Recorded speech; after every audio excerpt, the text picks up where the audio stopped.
ભરૂચના સેવાશ્રમ હોસ્પિટલ ખાતે ગતરોજ ગર્ભાશયની કોથળી સાફ કરાવવા ગયેલી મહિલાનું અચાનક મોત થતા મામલો ગરમાયો। હોસ્પિટલના તબીબે ઇન્જેક્શન આપ્યા બાદ મહિલાનું મોત નીપજ્યું હોવાના આક્ષેપો પરિવારના સભ્યોએ કર્યા હતા। આ મામલે એ ડિવિઝન પોલીસે સ્થળ પર પહોંચી મહિલાના મૃતદેહનું પોસ્ટમોર્ટમ કરાવી વધુ તપાસ હાથ ધરી છે।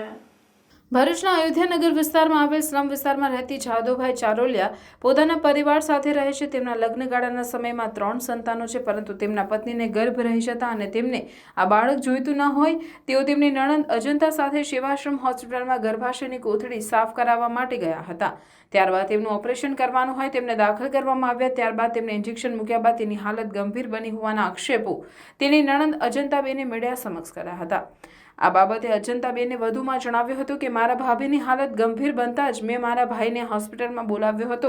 તે આવતા જ મારા ભાભી રીનાબેનની હાલત ઘણી જ ગંભીર બની, જેથી તબીબોએ તેમને આઈસીયુમાં ખસેડ્યા, જ્યાં તેઓ ટૂંકી સારવાર બાદ મોતને ભેટ્યા હતા।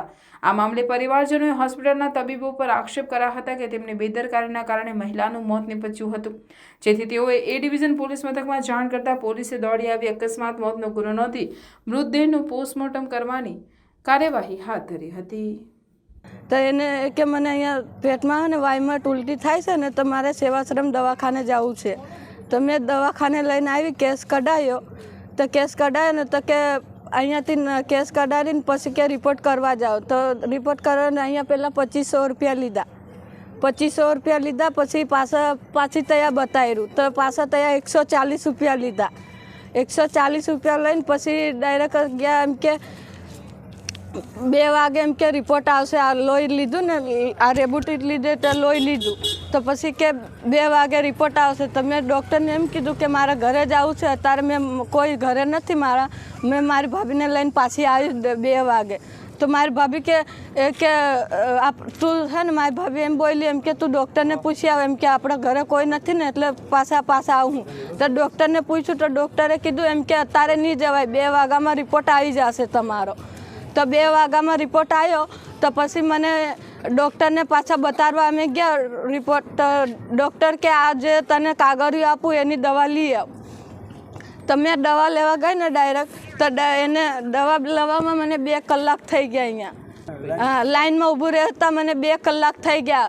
તો 2 કલાક થઈ ગયા ને તો પછી મારી ભાભીને અહીંયા સૂઈ મારેલી હતી ને અનીસર।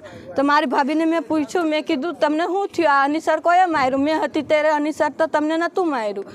તો કે એવું કે મને એવું અનીસર માર્યું ને તો મારા પેટમાં છે ને લાઈ મેં કે છે ને વઢાઈ છે એવું કે પછી ડાયરેક્ટ પાછા એને અનીસર મારીને પછી મેં આવીને દવા લઈને તો મને પાછા લઈ ગયા એની હાથે લઈ ગયા એમ કે આ પેશેન્ટને પેશાબ કરાવી આવ। તો એને પેશાબ કરીને મારી પાસે બેઠી, પછી એને ડાયરેક્ટ લઈ ગયા અંદર રૂમમાં। તો એમ કે ધડકન બંધ થઈ ગઈ એવું કે એની।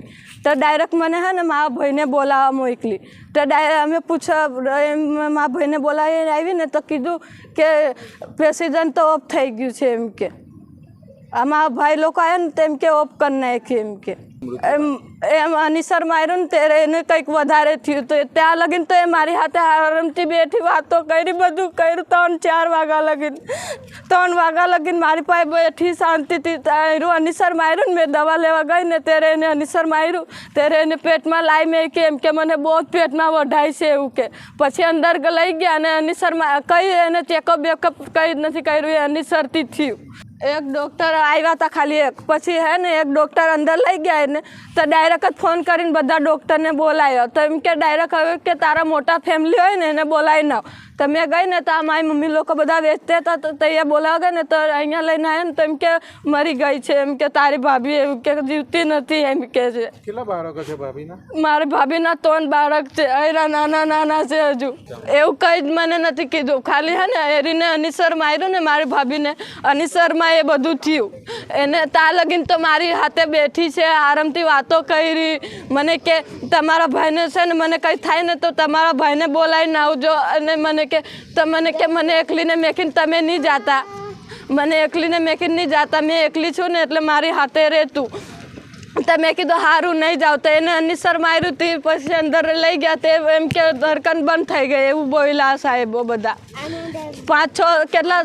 6-7 સાહેબ આવ્યા ને ડાયરેક્ટ એમ કે તારા મોટા ભાઈ જેનો હવે એનો ઘરવાળો હોય ને એને બોલાવીને એમ કે એની ધડકન બંધ થઈ ગઈ છે એમ કે છે।